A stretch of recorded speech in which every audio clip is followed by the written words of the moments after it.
Sanibonani nonke emakhaya ra lumedi tlhaka fela ko lapeng. Hello everyone and welcome to According to the Bible. Ka lebitso ke nna Puleng Sekapate, standing in for Pastor Phiri, who is not with us today. But as you know, every time on According to the Bible, we unpack the Bible, we unpack prayer, we unpack everything spirituality. Speaking of spirituality, today the topic that we'll be focusing on is African spirituality and Christianity. And to help us unpack this topic, it is a prophet who is also known as a healer and a deliverer. He goes by the name of Prophet Magejageja. Prophet, Thank you so much for joining us. Thank you for the opportunity. Can you just please take this time just to greet our viewers at home? Where are you from? Prophet Magejageja lo kubabukeli emakhaya udume ngokunceda abantu ezimeni ezahlukahlukene kakhulu nokukhuluma iqiniso nje ngesibindi anganqeni ukutshela abantu iqiniso nokubuyisela abantu kwisintu ngoba abantu bavela kwisintu. So umprofeti Magejageja yiloyo nje umsebenzi wakhe ukuthi akhuluma iqiniso asiza abantu kakhulu. The topic namhlanje, it's a topic that is on everyone's mouth. Abantu bakhuluma ngayo, people want to know, and futhi at the same time ke bona batho ba thaba, there are questions that they want to ask, mara ba thaba, there's this and that. But before we fitla mo, I would like to know hore, just from you, according to you, Prophet, what is African spirituality and what is Christianity according to you? Okay, Christianity, I think it's an ideology. Okay. Christianity into efika ngencwadi.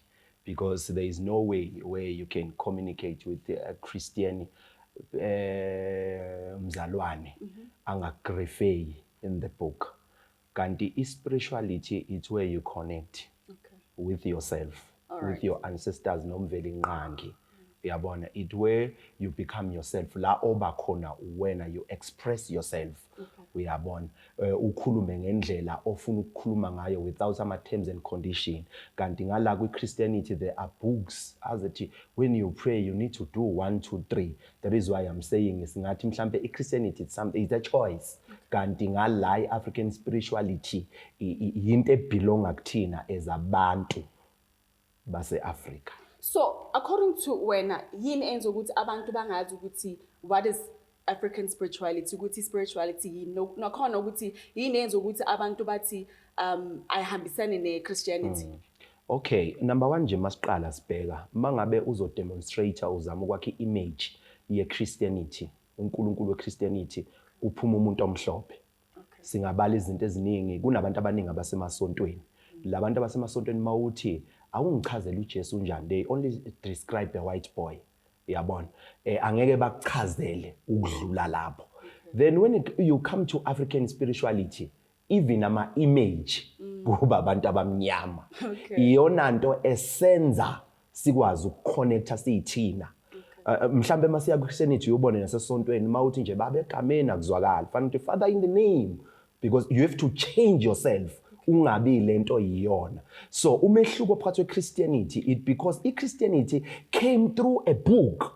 Kanti African spirituality yinto ozalelwe kuyona wakhula ngayo, yinto oyiyona uqobo lwakho imvelaphi yakho ngesizulu. So haretla ko spirituality. Re bua ka madlozi, re bua ka our ancestors. Abobani labantu that we are saying ukuthi amadlozi wethu. Okay, amadlozi wethu yimpande zethu, ama roots wethu, it's where we come from. Ama roots wethu abantu bozalo lazalwa khona, bokhokho bethu, abokhokhokazi bethu, abomkhulu bethu, abogogo bethu, uyabona bobaba yonke leyo nto. So laba abadiphathe in the flesh but they still exist in the spirit. So mabavakashela umhlaba bafike ebuthongweni silele, ingakho sithi amathongo ngoba isikhathi sokuphila sifani. Emini kuphila abantu abasemzimbeni njengathi, ebusuku masilala laba sebahamba bangena emzimbeni wethu. Ingakho isipoko ngeke uzosibone emini, isipoko uzosibona ebusuku ngoba ebusuku akusona isikhathi sethu thina abantu abaphilayo, isikhathi salaba esithi amathongo basebuthongweni balele. The only time bavuka is the time beza kuthina bazo-communicate nathi. So they live forever because they are spiritual beings and umoya awufi. The day sithi umoya uyafa, we will be saying even God himself can die. Okay. Ngiyabonga ukuthi you mentioned God. So abantu know God through Christianity. Yes. Christianity, abantu praise God angisho. So how do you think ukuthi the two work hand in hand together? Are you saying ukuthi in African spirituality akuna uNkulunkulu ukhona? How do the two work together? uNkulunkulu khona kodwa thina siye emathongweni wethu, amathonga wethu asiyele kumveli nqangi. Uyabona njengoba kudala bekuna nomkhubulwane bengasiya abantu abaphila emzimbeni bekungama izingelosi ngolimi lwenu lokholwa kodwa ngolwethu sathi kwakuyidlozi lesintu la abantu abaya khona bakhuphuka entabeni bayocela emathongeni amathonga bese ehamba ingakho abelungu mababhala iBhayibheli bathe uNkulunkulu kahle kahle ngokwesintu kuthiwa omkhulu kunomkhulu so thina siya komkhulu bona beye komkhulu kunabo.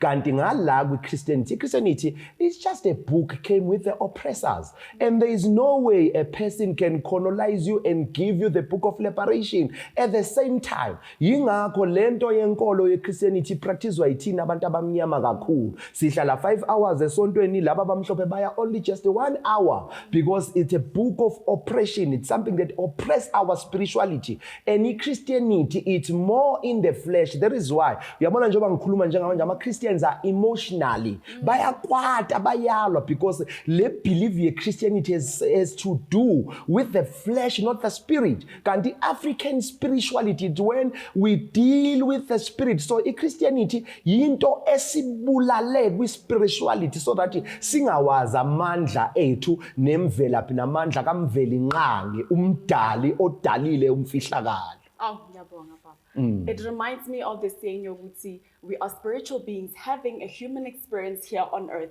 How so great. We have just started. More after the break. Stay.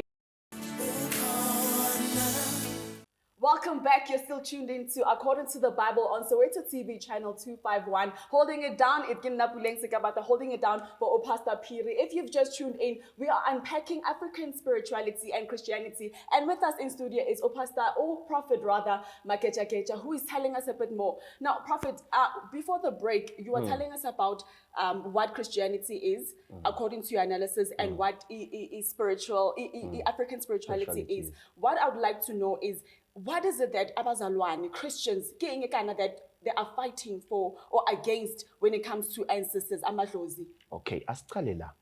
Abantu bakithi bagqilazwe kakhulu. If singabheka ngisho even education system, politics and everything eza kubantu abamnyama. So le system ye Christianity yenza abantu bazizonda bona.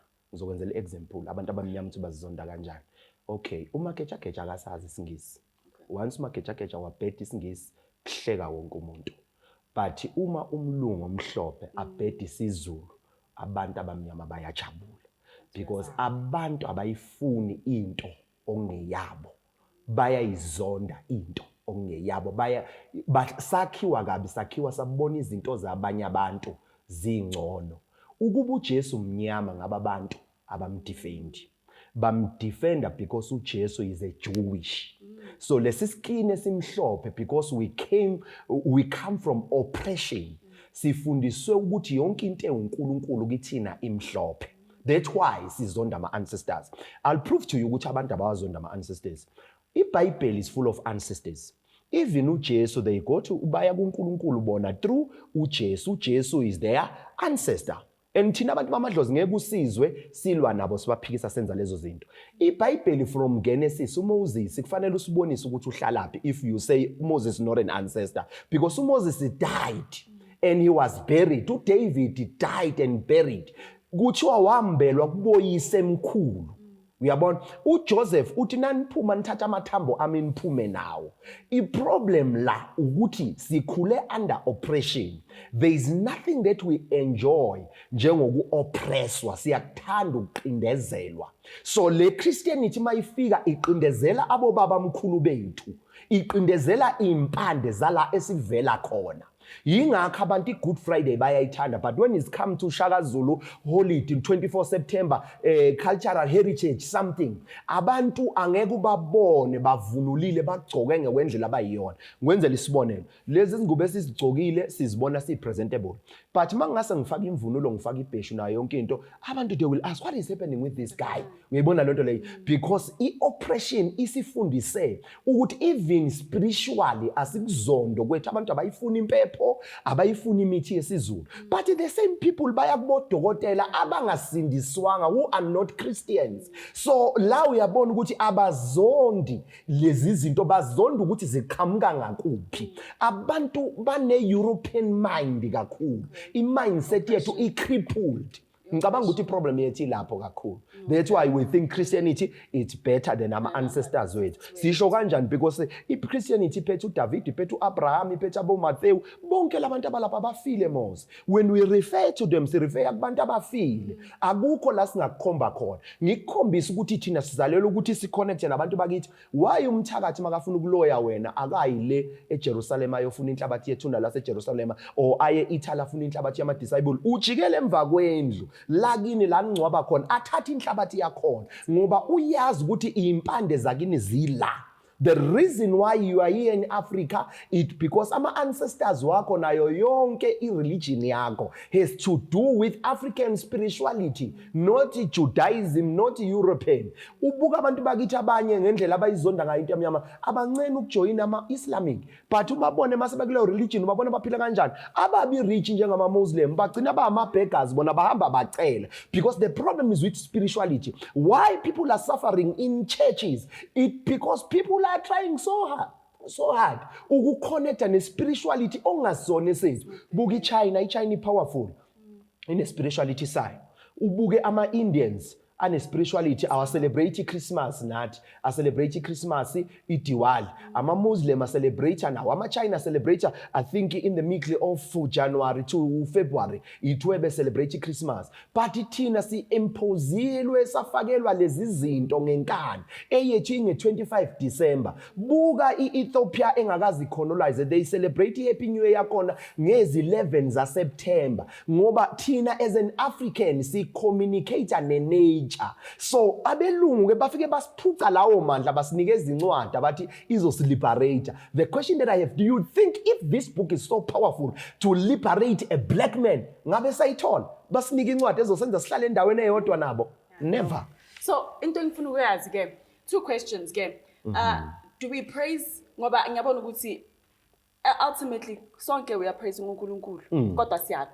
But one thing I want to know ukuthi ama ancestors, do we praise them while you are still there? Ngicela uphendule ukuthi if a person says ukuthi mina ngiyabona, I know, but I want to find myself spiritually, kwamele ayephi? Okay, umuntu ukuze azithole nje udinga ukuya emsamo wakubo. Thina njengamaZulu sikhule sinezinto ekuthiwa umsamo, because ama ancestors wethu ahlala la kuthina.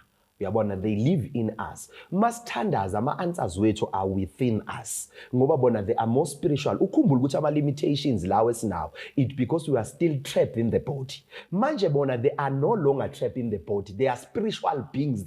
Uyabona, mabadinga ukuya lapha abadinga ukudlula nalana, they just fly baye la kufanele baye khona. So they have more answers than us. Uyayibona lonto leyo. But nabo ukhumbula ukuthi mabangena emzimbeni banezinto ezibabulele ezizingqinamba. Abanye bafe bane stroke. So mabengena emzimbeni wakho batrusta wena ukuthi uzohamba uyofuna uncedo kulomzimba, so that mabe communicate nomzimba le operation ababe nayo before befe ingabi sehlela phezukwabo. Yingakho noma ungangena enkonzweni uthi usindisiwe, but masikutadisha kini mabe divorce nawe uya divorce. Why? Because laba bakini abakungenile bane problem edinga ukuthi wena uhamba ufuna unqede emzimbeni, not because bona bayagula kodwa make bathinta umzimba lezi izinto ababenazo basasemzimbeni ziyavuka. Ingakho ingane yala ku rich khona nayo iba rich noma ingenzi lutho, because it connected through the blood of their ancestors. It's heated. Who futhi Memo studio. It is a spiritual awakening, spiritual revival, but we are loving it. Don't go anywhere, because after the break, Prophet Magejageja goes deeper. Welcome back. You're still tuned to According to the Bible. It's definitely heated in studio. We have Prophet Magejageja, and we're unpacking everything African spirituality and Christianity. But I just wanted to know, Uguti, okay, there's this trend that's happening, or abantu are calling it a trend, the number of callings that we are seeing lapha ngaphandle.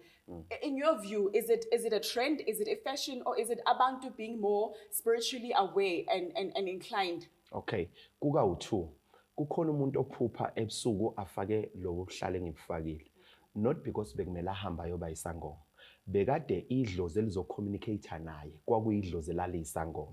So lithi sicela usifakele lento ukuze sizokwazi ukucommunicate nawe. So maye hamba afike kumuntu ongakwazi ukunceda abantu abelathi hamba uyothwasa unabantu abadala.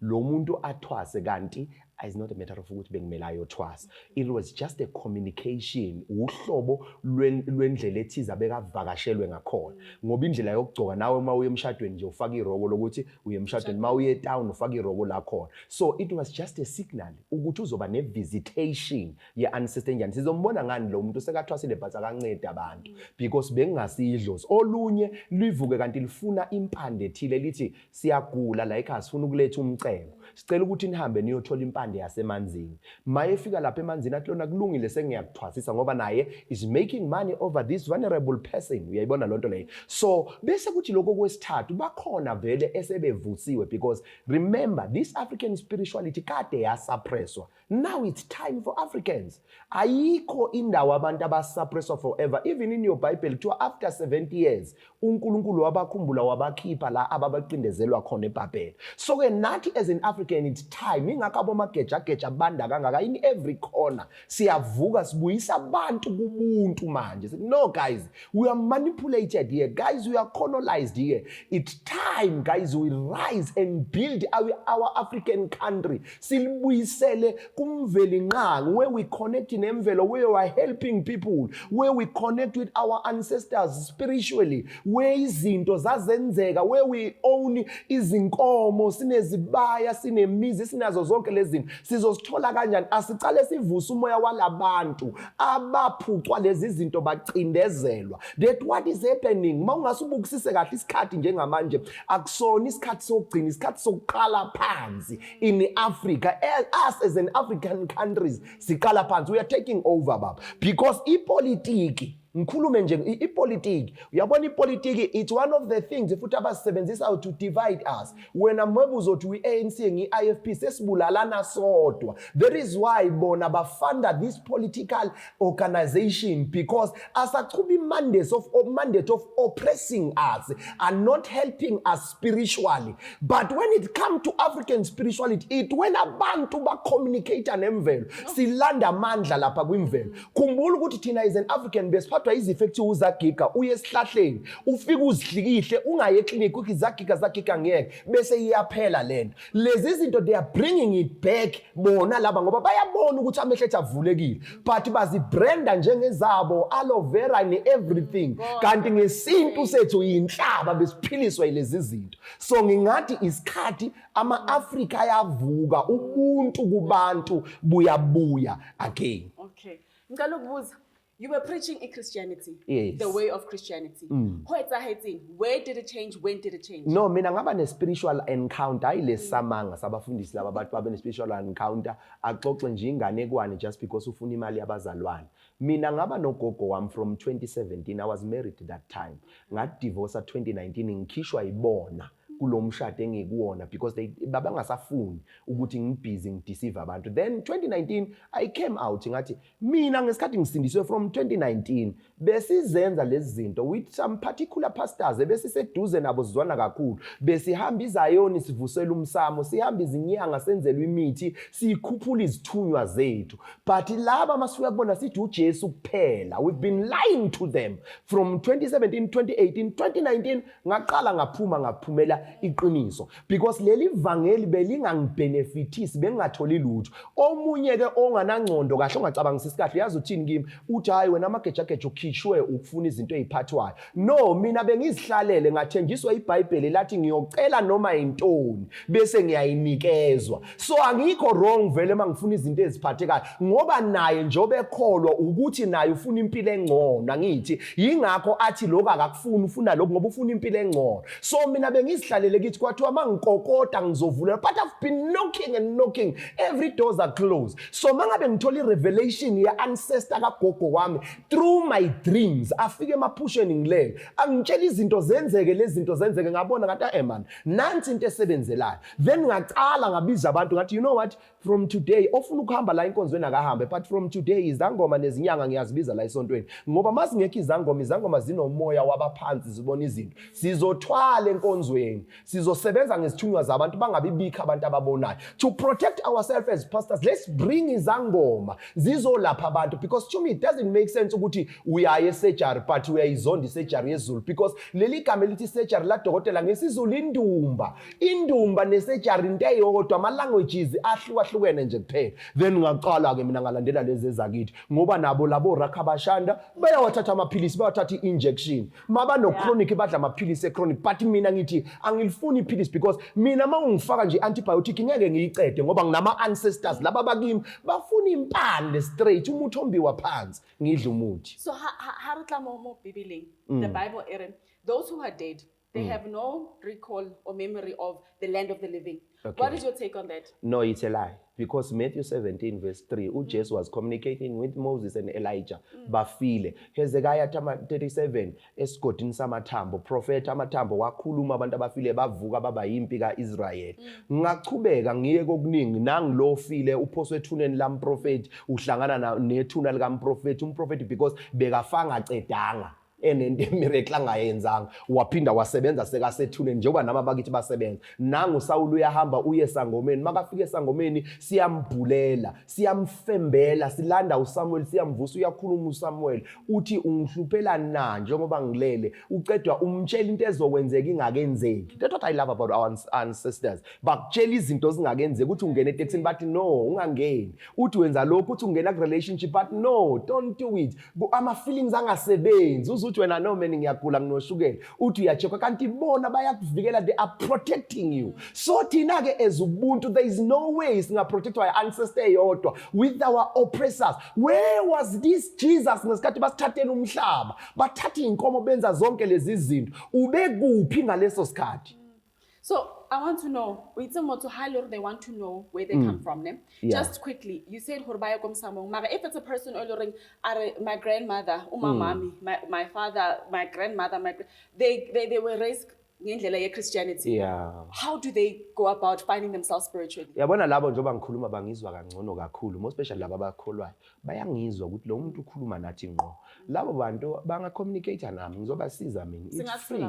Mfowethu bazongithola kwi-page on Facebook Prophet Magejageja abafaki imali kunezicam ezakha ama-page ngathi abafaki imali umuntu nje ucommunicate nathi page Prophet Magejageja bangasifonela in our office 0672874180 baphinde basithole ku-YouTube Prophet Magejageja bazoncedakala babuka ama-video ami bazoncedakala ngiyazi ukuthi because le demon esilwa nalo idemoni elihlala kuma emotions they are angry pastors are angry omunye wathi kimi lento yakho siyayiza kodwa manje izosiluzisa izothatha abantu icede imali why enclosure amazwi amogcina why asho njalo amanga ayazwana nomzimba womuntu ngoba amanga asebenza umsebenzi owodwa ukuqindezela umuntu. Mina mangabe ngithi kuwe wena une problem bese ngithi letha 50,000 mina uyazi inezokwenza uhambe uyofuna 50,000 it because le spirit esingenile vele sikufuna ubankrupt. So mina lento engiyishoyo izolekelelana nale spirit isusuppress you. Why abantu bamasonto bangayifundi lento engiyikhulumayo ayinqatshwa ibona inqatshwa yilesi spirit esisuppressiwe esiqindezelwayo ba enjoya lamanga ukuthi ufile wavuka ufele wena. Why are we still dying if sinomuntu osifele? Umuntu omhlophe angafela thina simnyama ngoba nalo Jesu abathi bayamdefenda mawuthi uyabuza can you give me a picture of Jesus Christ uzokunikeza umntwana omhlophe onenhliziyo ebomvu la akunikeze uyabona ingakho abanayo inkinga nokuya emasontweni amathize amaRoma bayocabula izithombe lezi zakhona because zimhlopha zakhwanga ngabantu abamnyama but yonke into lemnyama they criticize why it a spirit of oppression it's a lies.